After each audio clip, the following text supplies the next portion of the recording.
Hey guys, and welcome back to the $500 CJ5. This is a 1955 running gear, chassis, everything. If you've been keeping up, I just decided this morning I'd just come out here to tinker with this thing. I'm just going to shoot a quick video with the phone. If you notice, I have stripped the complete farm body off. Thank God to my plasma cutter, and I might end up doing a video on it. It's a very inexpensive plasma cutter. Something that's come actually very much in handy on this project. If you notice, this whole thing is completely bare. With the help of the plasma cutter, I tried to originally start cutting the tack welds. You got 3x3 angle iron, and that's like over 1/8 inch thick. Then like 1x1, and it's also just as thick as the other one. If you notice, there's a gas tank. It does not appear to be the original CJ5 gas tank that was in here, and that was nestled right in this basic area. I was able, thank God, to be able to get this thing cut loose and moved by myself. That is extremely heavy, but I will put that to the side, and I am going to try to cut all the tack welds and reuse that. But we're back to the exact frame. Now that I have the entire running gear, everything fully exposed, I think she actually looks like a beautiful piece of artwork. So the next step, what I'm going to end up doing right now is I'm just cleaning up. I want to remove a couple of things. I'm not sure what the farmer, let's see, where is that? That's this, trying to look through my camera. I'm not sure what this is.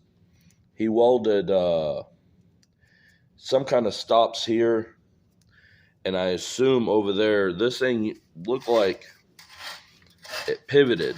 I'm not sure for what. Farmer ingenuity, so I really can't complain. I'm not really sure what he did it for. What I'm going to end up doing is just slicing it like right here. Just going to cut it off here, remove this. I just see it as extra weight right now, as something I don't need. So I got that to remove. While I'm at it, I'm cleaning up everything, possibly just Rust-Oleum the frame. I need to weld a bolt in here for the shock. I noticed that was completely gone. I mean, I figure this thing is 68 years old. There's going to be some imperfections, but for the most part, it's actually pretty darn good. Just like I showed in the last video, we're going to rebuild or repower. The motor did have water in it, and that was because the air cleaner allowed water to seep right in. And I'm guessing somebody tried to break loose this motor and broke either the rods or they broke the wrist pins. It broke something. I'm not exactly sure what they broke. So for right now, that's still on hold. I do have a couple things in the works. But so I turned my attention to the transmission and transfer case. I went ahead yesterday, just goofing around off camera. I took the 6 nuts and bolts, the bolts and washers out. And I wanted a sneak peek in there, and yeah, she's got water in there too. I just found the drain plugs for the transmission. And right here is talking to you guys. I see right here is looks like the top fill.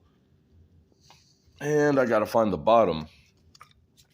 The reason I brought you along is I don't know if you can see that, the amount of crud, and I've already removed a little bit.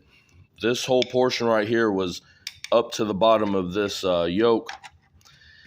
So that's going to be fun. And that's probably what I'm just going to goof around with this morning. Just dirty up my shop floor, because it doesn't matter whether I try to put a catch can or something under here.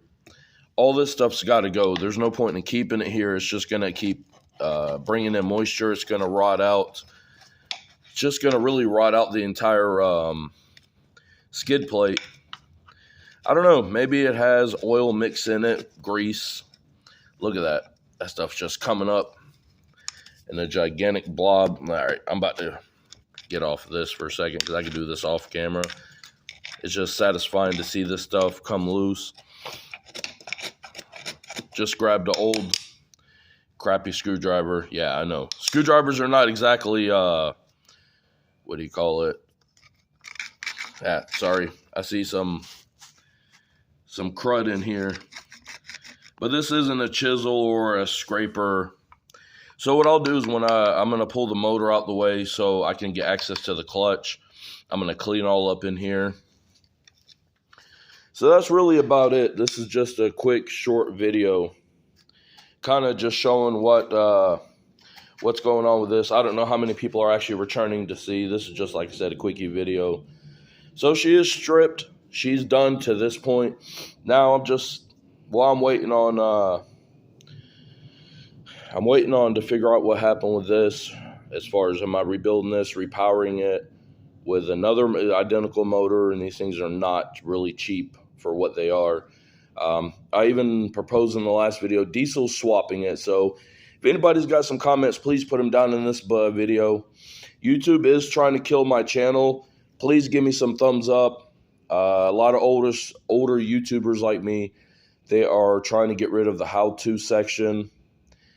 That's for another topic. Eventually, I'm about to go live stream and shoot a video on that. But last walk around, I was wanting to save them seats, but the bottoms are just way rotted out. As much as I love the style of them seats. Well, here she goes, 1955 CJ5, complete chassis, running gear, everything. I still think it looks pretty the way it is. What do you think? Put a Jeep body, or I'm sorry, not a Jeep. Put a Volkswagen Beetle body on this thing. And as one of my viewers called it, the Jug. All right, give me a thumbs up, guys. I appreciate it. Let me know some stuff down in the comments so we can I want to interact with everybody. Y'all have a great one.